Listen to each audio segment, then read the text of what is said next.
بسم اللہ الرحمن الرحیم. اس سے پہلے ایک نشست میں ہم نے اس موضوع پر گفتگو کی تھی کہ جب ہم یہ کہتے ہیں کہ ہمارے ملک میں یا ہماری قوم میں شریعت کا غلبہ ہونا چاہیے، شریعت ہمارے قانون کا حصہ بننی چاہیے، یا نفاذ شریعت کی تعبیر اختیار کرتے ہیں، تو اس میں الجھن کیا ہے؟ میں نے اس میں یہ عرض کیا تھا کہ سب سے پہلا مسئلہ شریعت کے بارے میں لوگوں کے ذہنوں کی تعمیر کا ہے. ان کے ذہن واضح ہونے چاہیے، ان کو شریعت پہ اطمینان ہونا چاہیے، اور یہ اطمینان قومی سطح پر ہونا چاہیے. یعنی اس سطح پر ہونا چاہیے کہ ہمارے پڑھے لکھے طبقے میں سے، ہمارے سیاستدانوں میں سے، ہمارے علماء میں سے، ہمارے دانشوروں میں سے، ہمارے اساتذہ میں سے، ہمارے طلباء میں سے، ہمارے وکلاء میں سے ہر شخص کا ذہن بالکل واضح ہو کہ یہ اللہ کی شریعت ہے. اس شریعت میں یہ حدود کا قواعد بیان کیے گئے ہیں، ان کے پیچھے یہ حکمتیں ہیں، اس کا استدلال یہ ہے، اور یہی وہ چیز ہے کہ جو اس کے لیے دنیا اور آخرت دونوں میں خیر و صلاح کا ذریعہ ہے. اس پر اطمینان ہونا چاہیے. اس کے لیے تعلیم کی ضرورت ہے.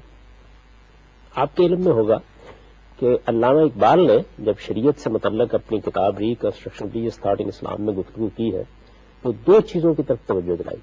ایک اس چیز کی طرف توجہ دلائی کہ شریعت کی تعبیر کے معاملے میں جو مسائل پیدا ہو چکے ہیں ان کو زیر غور لایا جائے، اور پھر اس معاملے میں بعض وہ چیزیں جو بظاہر یہ معلوم ہوتا ہے کہ لوگوں نے ایک زمانے میں ایک طریقے سے سمجھی ہے لیکن آج کا ذہن ان کو قبول کرنے کے لیے تیار نہیں ہے، ان پر ایک مرتبہ پھر غور کر کے دیکھ لیا جائے کہ ان کی نوعیت حقیقت میں کیا تھی، کیا فی الواقع اللہ کا منشا وہی تھا، اللہ کے پیغمبر کا منشا وہی تھا. پھر اس کے بعد انہوں نے ایک تعبیر اختیار کی ہے کہ اس کو مسلمانوں کے اندر عام کرنے کے لیے ہمیں ایک کلچرل موومنٹ کی ضرورت ہے، یعنی ایک ثقافتی تحریک کی ضرورت ہے. ہمارے یہاں ہوا یہ کہ پاکستان بننے کے بعد اس کو ایک نظریاتی تحریک کی صورت دے دی گئی. ثقافتی تحریک لوگوں کے ذہنوں کی تعمیر کرتی ہے، یعنی آپ افراد کی تعلیم کا بندوبست کرتے ہیں، افراد کے ذہنوں کو ایک خاص تہذیب میں ڈالتے ہیں. کچھ اقدار ہوتی ہیں جن کو ان کی اقدار بنا دیتے ہیں. کسی چیز کو اگر قانون کے دائرے میں بھی لاتے ہیں تو ایسے لگتا ہے کہ جیسے یہ قانون اور اقدار سے آپ نکل کر سامنے آ رہا ہے. تو اس سے ایک ثقافتی انقلاب آتا ہے، یعنی وہ ایک فکری انقلاب ہوتا ہے، ایک علمی انقلاب ہوتا ہے، اور اس کے بعد ایک تہذیب بن کر لوگوں کے ذہنوں فکر کا احاطہ کر دیتا ہے.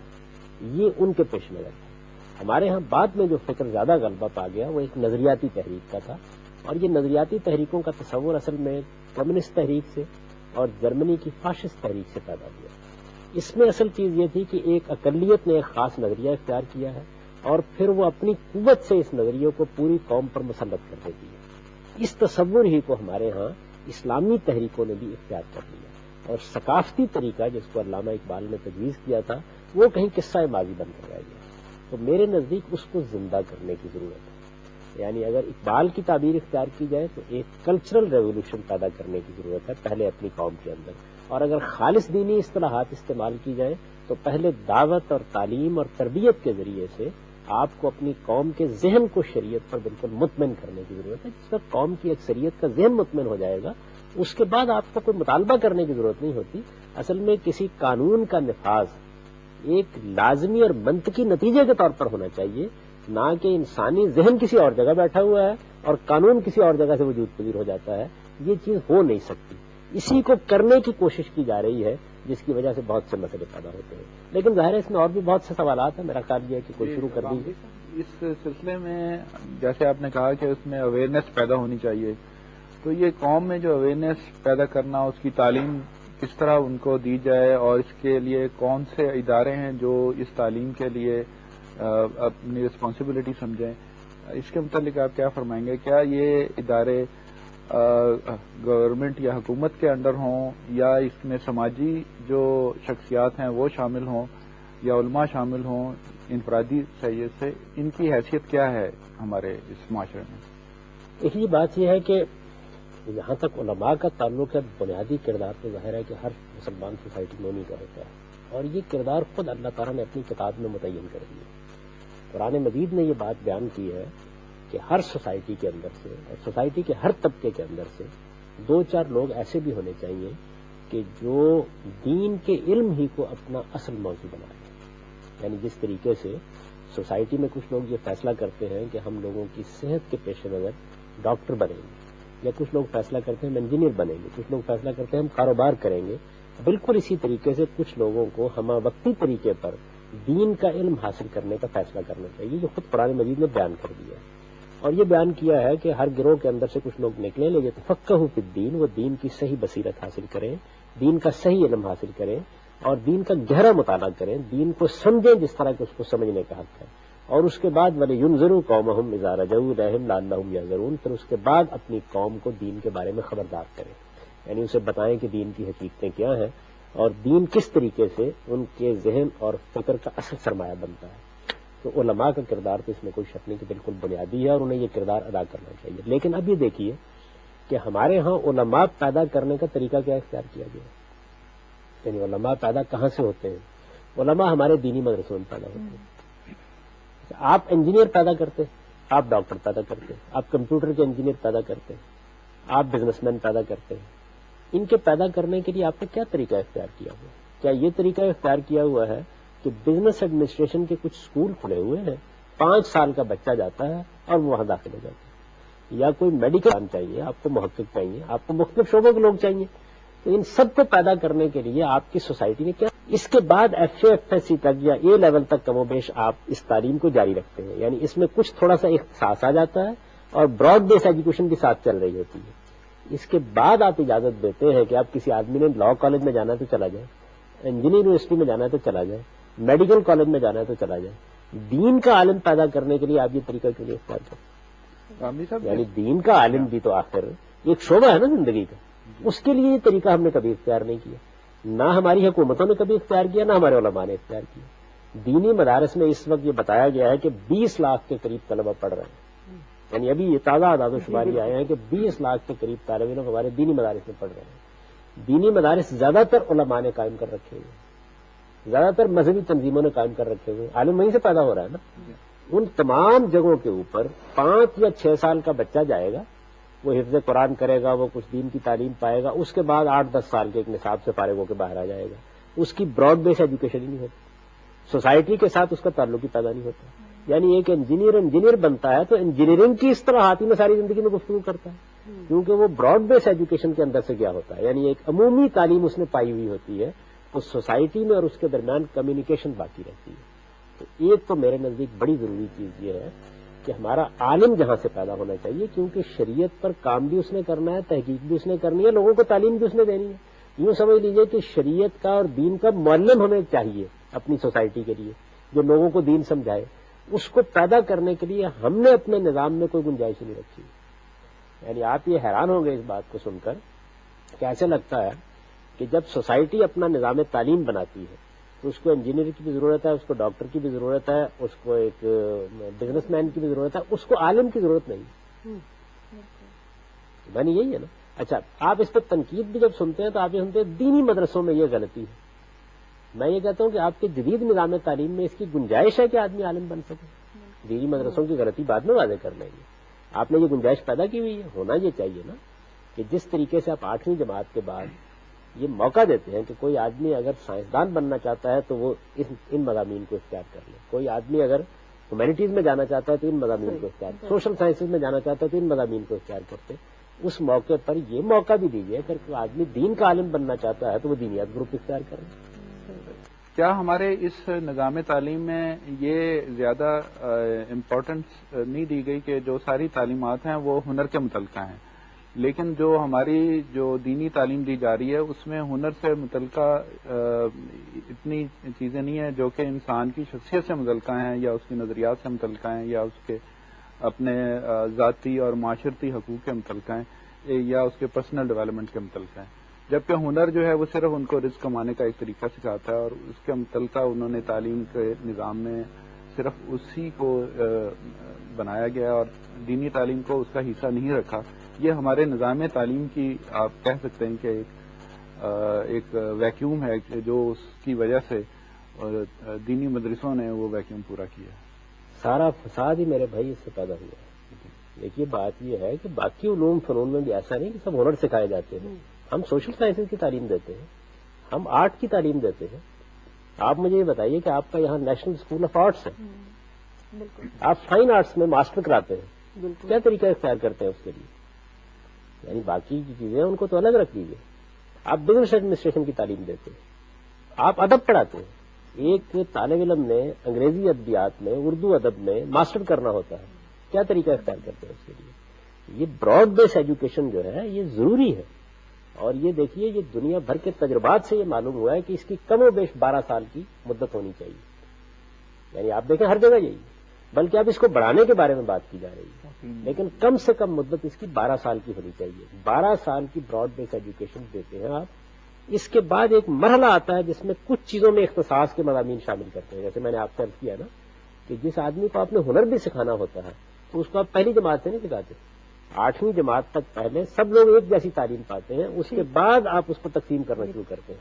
ہائر میتھمیٹکس آپ دیکھیے, اس کی تعلیم کسی نے پانی ہے تو آپ نے اس کے لیے کوئی اسکول بنایا ہوا ہے, وہ اسی تعلیم کے اندر سے جائے گا اور آہستہ آہستہ اپنے مضامین کا انتخاب کرتا چلا جاتا ہے. اس سے انسان کا شعور بہتر ہوتا ہے. وہ 12 سال کی تعلیم پانے کے بعد خود فیصلہ کرنے کے قابل ہوتا ہے. اس کو پتہ چل جاتا ہے کہ خدا نے اس کو مصور بنایا ہے, شاعر بنایا ہے, ادیب بنایا ہے, سائنسدان بنایا ہے یا عالم بنایا ہے. یہاں تو آپ ایک بہت بڑا ظلم کرتے ہیں کہ 5 سال کے بچے کے بارے میں یہ فیصلہ خود کر دیتے ہیں. قرآن پاک اس میں انہوں نے حفظ کرنا ہے تو اس کے لیے ان کو اپنے 5 سال کے بچے کو ہی مدرسے میں بھیجنا لازمی ہو جاتا ہے, کیونکہ 12 سال کے بعد جو کانسیپٹ ہے کہ جی وہ آسانی سے حفظ نہیں کیا جا سکتا. ماشاء جو چھوٹا بچہ اپنی شروع کی ایج میں آرام سے آسانی کے ساتھ ان 11-12 سال تک 10-7 سال تک حفظ کر لے گا. اس وجہ سے جو ہے وہ کہا جاتا ہے کہ وہ بچوں کو چھوٹی ایج سے مدرسے میں بھیجنا شروع کر. پہلی گزارش تو یہ ہے کہ دینی تعلیم کے لیے, دین کا عالم بننے کے لیے حافظ ہونا ناگزیر نہیں. یعنی اگر کسی نے قرآن حفظ کرنا ہے تو یہ بالکل ایک الگ چیز ہے, اس کے لیے آپ الگ مدارس بنا سکتے ہیں. بچہ درمیان میں کچھ وقفہ کرے گا یا جانے سے پہلے حفظ کرنا چاہے گا تو کر لے گا, ایک بات. دوسرے یہ کہ یہ بچوں ہی کو حفظ کیوں کرایا جائے, بڑے حفظ کرتے رہے.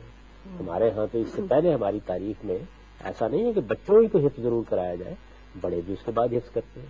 ہم نے بہت سا قرآن حفظ کیا اور بہت بڑی عمر کو پہنچنے کے بعد کیا, تو اس وجہ سے یہ بھی کوئی لازم نہیں. لیکن اگر فرض کیجیے کہ بچوں کو آپ نے حفظ کرانا ہی ہے تو اس کو اس نظام کا حصہ بنانے کی ضرورت نہیں ہے. اس کے لیے بالکل الگ ادارے قائم کیے جا سکتے ہیں اور ان میں بچے وہ تعلیم پانے کے بعد پھر اپنی تعلیم شروع کر سکتے ہیں. اب بھی ایسا ہوتا ہے, یعنی 2 سال کے لیے 1.5 سال کے لیے الگ کر لیا جاتا ہے. اصل میں دین کا عالم جب آپ نے بنانا ہے تو اس کو اسی تعلیم کے اندر سے بننا چاہیے. اس کے اندر سے جب دین کا عالم پیدا ہوگا تو وہ آپ سے بات کر سکے گا, آپ اس سے بات کر سکیں گے, اس کے اور آپ کے درمیان کمیونیکیشن ہوگی. تو میں نے یہ عرض کیا تھا کہ پہلی ضروری چیز یہ ہے کہ کیونکہ یہ کام شریعت کو بتانے, سمجھانے, اس کی تعبیر کرنے کا کام ظاہر ہے کہ ایک طبقے نے کرنا ہے. آپ کو اچھا ڈاکٹر چاہیے تاکہ لوگوں کی صحت خراب نہ ہو جائے, تو آپ اس کے لیے بڑے حساس ہیں. ایک پورا نظام آپ بناتے ہیں, اس کے لیے آپ امتحانات کا نظام بناتے ہیں, اس کو اعلیٰ ترین معیار پر لانے کی کوشش کرتے ہیں. دینی تعلیم کے بارے میں آپ کو اس کا احساس ہی نہیں کہ آپ کو ایک بڑا اعلیٰ درجے کا عالم بھی چاہیے آپ کی سوسائٹی میں. یہ کہاں سے پیدا ہوگا؟ آپ کے اپنے تعلیمی نظام کے اندر اس کی بنیاد ہونی چاہیے. یعنی اگر کوئی بچہ دین کا عالم بننا چاہتا ہے, اس نے اس میدان کا انتخاب کیا ہے تو وہ بیس اسے میسر ہو. اب کیا ہوتا ہے, کئی ایسے نوجوان ہیں کہ ایف ایس سی کے بعد ان کے اندر دین کا عالم بننے کا شوق پیدا ہوتا ہے. اب کیسے عالم بنے, بنیاد کوئی نہیں ہوتی.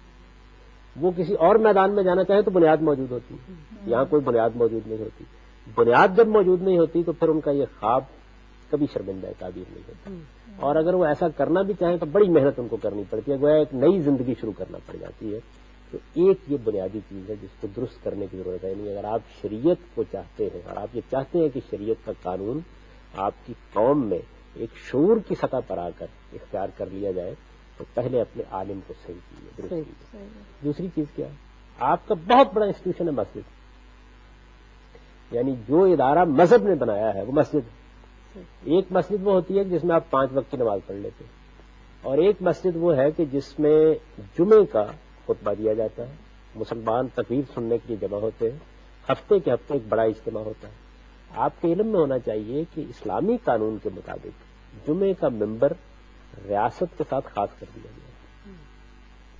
یعنی خلفائے راشدین کے زمانے میں جو سنت قائم کی گئی ہے, رسول اللہ صلی اللہ علیہ وسلم نے جس سنت کو جاری کیا, وہ سنت یہ تھی کہ جمعے کے ممبر پر کوئی عالم نہیں بیٹھ سکتا, حکمران کو جمعے کا خطبہ دینا ہے. اگر دارالحکومت ہے تو وہاں حکمران دے گا, اور اگر کسی دوسری جگہ پر ہے تو کوئی اس کا نمائندہ دے گا. اس کا کوئی تصور مسلمانوں کی تاریخ میں پہلے 100 سال تک نہیں تھا کہ میں یا آپ بھی جمعے کے ممبر پر بیٹھ سکتے ہیں. تو جامع مساجد حکومت کے اہتمام میں قائم ہوتی تھی، حکومت ہی ان کا نظم و نسق چلاتی تھی، اور حکمران ہی ممبر پر بیٹھ کر لوگوں سے ہفتے کے ہفتے جمعے کے دن مخاطب ہوتے تھے. یہ چیز بھی آپ نے ختم کر دی. اس کے ختم کرنے کا جو نتیجہ نکلا وہ یہ ہے کہ اب کسی آدمی کو اگر آپ کے یہاں پارلیمنٹ کا ممبر ہونا ہے، یا آپ کے ہاں کسی کو کسی علاقے کا عامل یا گورنر بننا ہے، یا کسی شخص کو آپ کا حکمران ہونا ہے، تو ساری سکلز اس میں ہوں گی، لیکن وہ اس قابل نہیں ہوگا کہ مسلمانوں کو مخاطب کر سکے. اس لیے کہ مسجد سے آپ نے اس کا تعلق ختم کر دیا اور مسجد علماء کے سپرد کر دی. جامع مسجد کبھی بھی علماء کے سپرد نہیں ہونی چاہیے. جس سوسائٹی میں یہ ہوگا اس میں فرقہ بندی پیدا ہوگی، اس میں قلعے تعمیر ہوں گے، اس میں کشمکش پیدا ہوگی، اس میں مختلف گروہ آپس میں لڑیں گے. یہ ریاست کا انسٹیٹیوشن تھا جس کو ہم نے لوگوں کے حوالے، عام لوگوں کے حوالے کر دیا، علماء کے حوالے کر دیا. عام لوگوں کے بھی آپ کہہ سکتے ہیں. اس کی وجہ یہ ہے کہ عام لوگ ہی عام طور پر اس کا نظم و نسق چلا رہے ہوتے ہیں. محلے میں کمیٹیاں بن جاتی ہیں، وہ نظم و نسق چلا رہی ہوتی ہیں، یا سوسائٹی میں کوئی چلا رہا ہوتا ہے. لیکن یہ اسٹیٹ کا ایک ادارہ تھا. آپ سمجھیں کہ اسلام نے یا ہمارے دین نے، اللہ تعالیٰ کی شریعت نے اس کو ریاست کا ادارہ بنایا تھا. وہ بھی ہم نے دوسرے لوگوں کے سپرد کر دیا.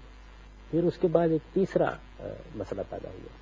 وہ تیسرا مسئلہ یہ پیدا ہوا کہ آپ کی سوسائٹی میں بحثیت مجموعی جو کامن مین ہے اس کو بھی تو دین سیکھنا چاہیے. یعنی اس کو دین کی تعلیم حاصل کرنی چاہیے، دین سیکھنا چاہیے اس کو. اس کے لیے ہم نے اگرچہ پچھلے زمانے میں یہ کیا کہ اسلامیات کا ایک مضمون لازمی کر دیا، یہ اس طرح کچھ کر دیا، لیکن آپ اس مضمون کا مطالعہ کر کے دیکھیں، وہ کسی عام آدمی کو دین کے معاملے میں کوئی شعور دیتا ہی نہیں. اس کا طریقہ یہ اختیار کیا گیا. تو عام آدمی کی کم سے کم اتنی ایجوکیشن تو ہونی چاہیے کہ جو اللہ کی کتاب ہمارے پاس موجود ہے وہ اس کو سمجھ کر پڑھ سکے. یعنی میں یہ کہتا ہوں کہ آپ اسے کچھ بھی نہ پڑھائیں، کم سے کم قرآن مجید اتنا پڑھا دیں کہ وہ قرآن مجید کو خود سمجھ کر پڑھ سکے، خود اس کو دیکھ سکے، اور اگر کوئی بات دین کی اس کو بتائی جائے تو وہ قرآن کی طرف رجوع کر کے خود اندازہ کر سکے. ایک مختصر سی کتاب ہے 600-700 صفحے کی، ہر مسلمان کے گھر میں موجود ہے. لیکن مسلمان کے گھر میں کس لیے موجود ہے؟ بے سوچے سمجھے تلاوت کر لی جائے، مرنے والوں کے لیے یاسین پڑھ دی جائے، کسی موقع پر قسم اٹھا لی جائے. وہ اس لیے ہے ہی نہیں کہ لوگ اس کو پڑھیں، اس کا مطالعہ کریں اور اس کو دیکھیں، کیونکہ ہم نے اپنی قوم میں، اپنے عام لوگوں میں اس کا شعوری پیدا نہیں کیا، اس کی ان کے اندر صلاحیت ہی پیدا نہیں کی کہ وہ قرآن مجید کو پڑھ سکے. تو یہ معاملہ بھی نہیں کیا.